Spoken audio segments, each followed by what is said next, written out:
And we're moving to the umbrella that we have determined we call education, health, and human services. Please share with the audience how you will address continued health care disparities for our tribal members. You know, this is it's sort of a difficult area, but here's what I think. You know, right now we are almost totally reliant on Indian Health Service for health care. What we need to do, we know that there's a lot of services out there that we're not getting. A part of our economic development plan has to seriously include us providing the health care. And if we don't provide the health care, then why aren't we providing health care insurance, health insurance for every enrolled tribal member?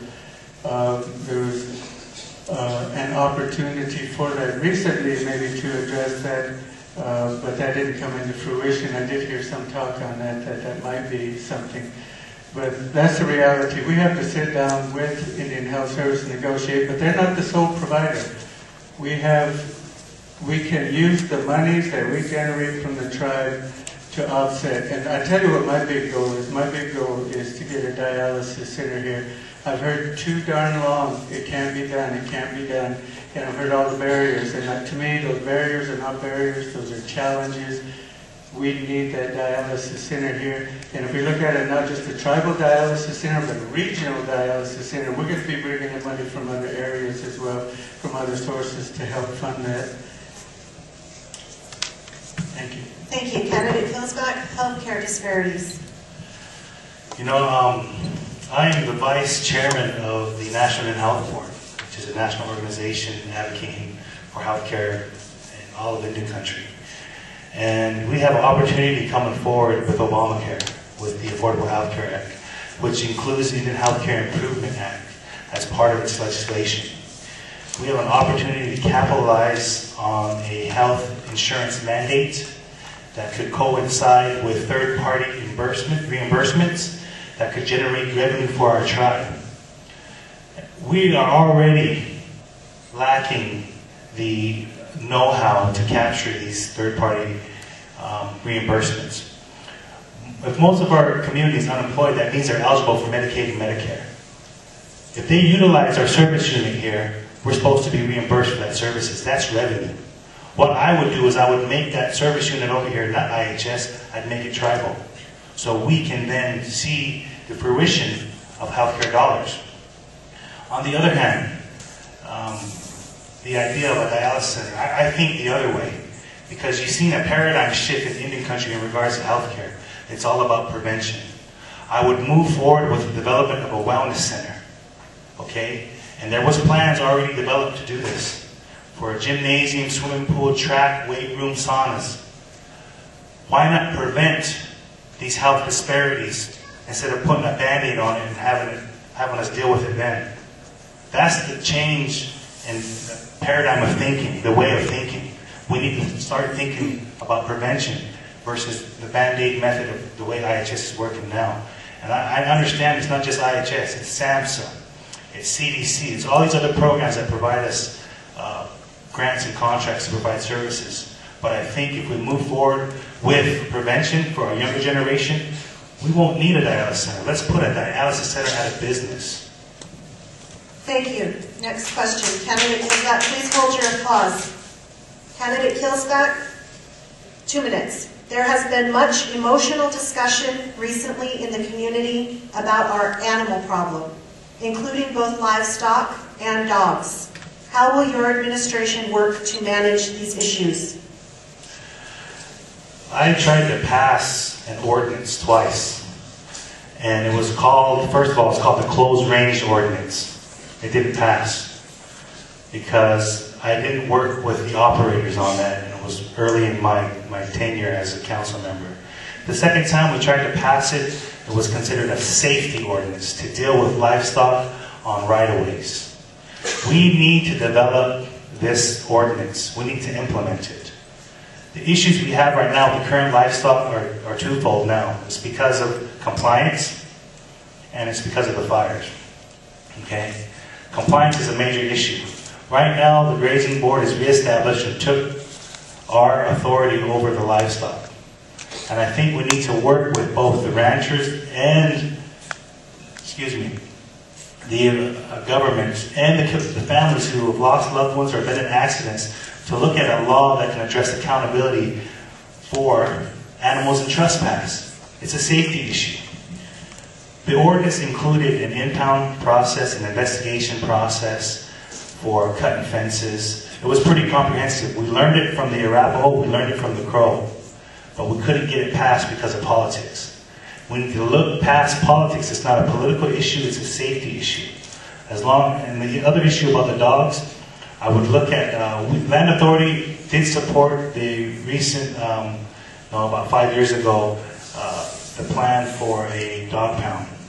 Now we need an administration who can look at developing a program to sustain it and to educate our community. Remember, those things are cultural to us, horses and dogs. So we really need to keep our minds open to those cultural impacts that any kind of law may have.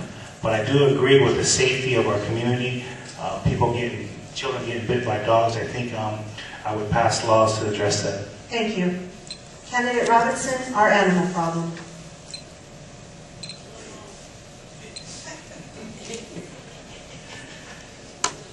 I think let's start with the horses out there all over town and out on the highways, and we've seen people that have died from these animals being out there. And Mr. Killsback is right; it's a huge safety issue, and we can't assign the sole obligation on the stock owner. We can't.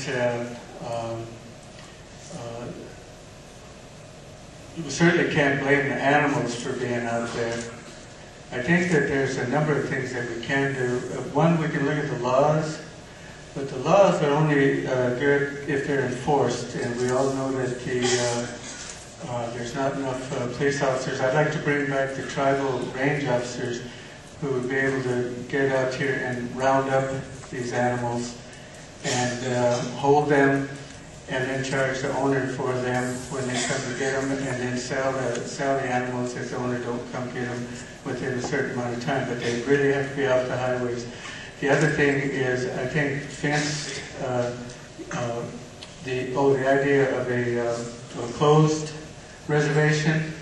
That's the only thing that's going to work here. That puts the obligation a little bit on everybody. And the closed gate, a fence. You know, one of the things we're going to have to look at is the way these access to homes along the highway are designed, where they've got the fences that are sometimes left open. It's going to take a lot of planning because it's a huge problem, but it's resolvable. As for the dogs, I think that there needs to be a law in place where you cannot have unregistered dogs. Thank you. Candidate Robinson, we're going to stick with you for the next question. 2 minutes. How would you work to enforce child support collection on the reservation?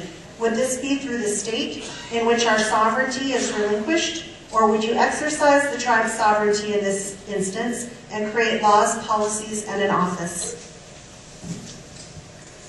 Well, it has to go through the tribe, and that's the way the laws read right now, is if there's a child support from off the reservation, in order for it to be enforced here, they have to file a petition in court, in our court, to get that enforced. And then we're required to hold a hearing on it, and then we make a decision based upon the evidence. There's no way that they can come on the reservation and enforce. Matter of fact, they used to do that when I got back on the bench in 2000, and they would just arbitrarily take somebody's wages, and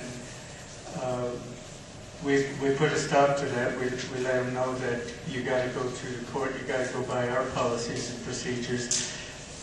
And there was a little bit of a struggle, but they got the point eventually. So It's a matter of sovereignty. It's a matter of, we certainly want to do what's right for the children involved, but the legal arguments have to be resolved in our court. Thank you. Candidate Killsback, child support enforcement and collection. I support child support because I pay child support. You know, you can look at it as a sovereignty question, but I look at it as a issue of our values. Okay, values for our young parents, and the fact that they need to be responsible to take care of their children. And if that just happens to be financially, then they need to do it. And there needs to be an effort by our government to address this in a moral way also. And I think that can be a role of our government. I do agree that they should go through the proper channels, but we can develop our own child enforcement law. We can develop our own office that can receive funding from AFA. Okay, the AFC, Agency for Families and Children, which is part of HHS. We're one of the few tribes that isn't taking advantage of this with child support enforcement. The Arapaho tribe last year had a whole conference on it, on child support enforcement. And I think it becomes, like I said, more of a values issue for our young parents and adults, because that's where we should be obligated to take care of our children if we make them. I'm talking especially to our young men too. And that's how I would address it, but also there's opportunities there through the HHS, Health and Human Services Agency, for families and children to provide that. And we're one of the few tribes that doesn't take advantage of that. Thank you. Candidate Killsback, we'll stay with you for the next question for 2 minutes. What ways would you continue to educate our tribal members and increase their employability, both on and off the reservation? Education question. I'm currently on the ad hoc board for the tribal schools, and I was part of this partnership that the Boys and Girls Club received a grant from. I went to a place in Harlem called the Harlem's School Zone, Children's Zone, which to me was mind-blowing. They planted seeds 20, 30 years ago to create an educational pipeline to ensure that their kids are successful, their community are making leaders and viable members of the community. I think that's got to be, again, a tribal goal and a vision. I would create, or help look at a vision of creating a pipeline from Head Start, because we have a program, our schools, and our tribal college, with 2 tracks. One track geared at education, which of course we all know about. Go get educated, come back, help your people. I guess I'm an example of that. But what about the huge crack that our students fall through, which is those who don't go to college? Let's create a vocational track. A track where they can become skilled workers and be certified in some trade. You know, we used to have programs like TARO. We do have a program, Workforce Investment Act, the OJTPA program, that does these types of services. We need to network our programs to be part of this pipeline and also provide social services for our kids as they go up this pipeline. They call that wraparound services. Let's help them with the parents. Let's help them with transportation. Let's teach them about budgeting their money. Let's look at all the other social programs that entail educating a Cheyenne all the way to success, whether that's college or whether that's becoming a skilled, certified worker with a trade. Thank you. Candidate Robinson. Education of our tribal members and their employability on and off reservation. 2 minutes. The education, formal education and career guidance really needs to start when the child starts school. What we're doing is we rely upon the schools to provide all the guidance, all the education, and then we grumble when they don't do it the way we like, or we see some bad things going on, and then we get outraged. The way I believe is, let's get involved early. Let's get involved in a partnership with the school, and let's provide some of these guidance. And one of my goals really is to initiate a career guidance center. And the way this works is to start working with the youth at an early grade, but really start focusing on them when they get to middle school, because that's when they start losing interest in school. And this is where we want to work with them to cover some of the things about retention in the schools, find out what some of the other issues are, of how we can help them remain. But at the same time, we want to guide them towards a career, and we want them to know what's required to get into that career. A lot of kids give up because they don't know where to go. They're not getting that support, or they're not getting that guidance. And it may very well be that some don't go to education, higher education, maybe that they go to vocational schools. But all this has got to be, keep this in mind, this has got to be done with the idea that we want these youth to come back. So we need to be planning, as we work with these kids, we need to be planning where they're going to fit in when they come back. How are we going to be able to accommodate them 5, 10, 15 years? Thank you. Candidate Robinson, we're going to stick with you for this last question in this category, 2 minutes. Please share how you will increase access to quality and affordable housing for our tribal members.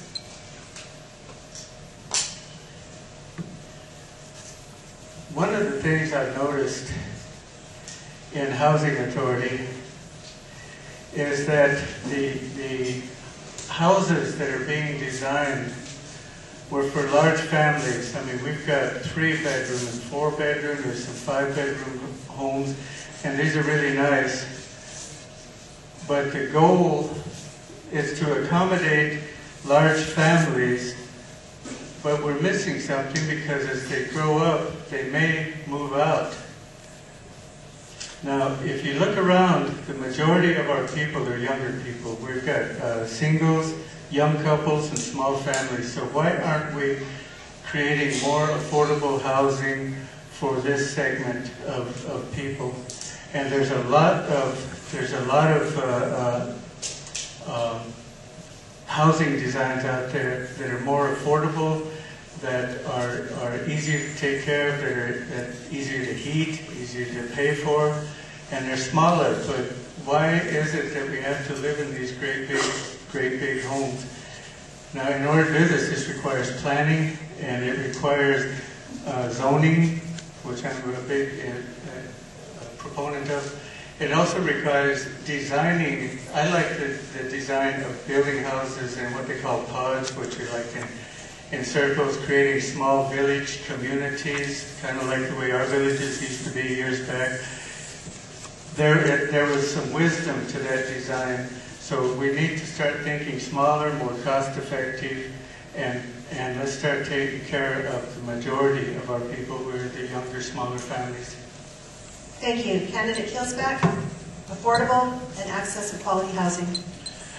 Despite housing's political implications, I would look at working with housing in their current goal. They have a current goal right now of doing these tax credit projects, which was done to rebuild the shoulder blade complex. But you look at what they want to do with it, and it includes some planning. We've been doing land use planning for the last 1.5 years now. Land Authority, the committee I chair, and the housing group, we invited them. We're looking at the idea of apartment complexes in each district to address a housing shortage. But we're also looking at another avenue that includes home ownership. Now, home ownership is part of economic development. And if we could increase home ownership on the reservation, that also allows for lending to occur on our trust lands. And I think that with that idea, what you have is I know not a lot of people can qualify for home ownership, but you have the rent-to-own, which is a new policy that we helped housing developed with the houses up there on Ashland Flats. So you see younger families starting to become homeowners. And that's a big deal in Indian country. And I would look at improving that and ensuring that we could have home ownership, and that would require the building of new homes. The other idea is, I think, with the housing issue, I know you talked about building more houses. I'm one of the people who thinks housing is an entitlement. I think we gave up our land, we signed some treaties, and part of those, besides healthcare and education, was housing. I mean, they pretty much killed all our buffalo, and that was our shelter. So I'm one that looks at housing as an entitlement and want to see housing for every Cheyenne. Thank you.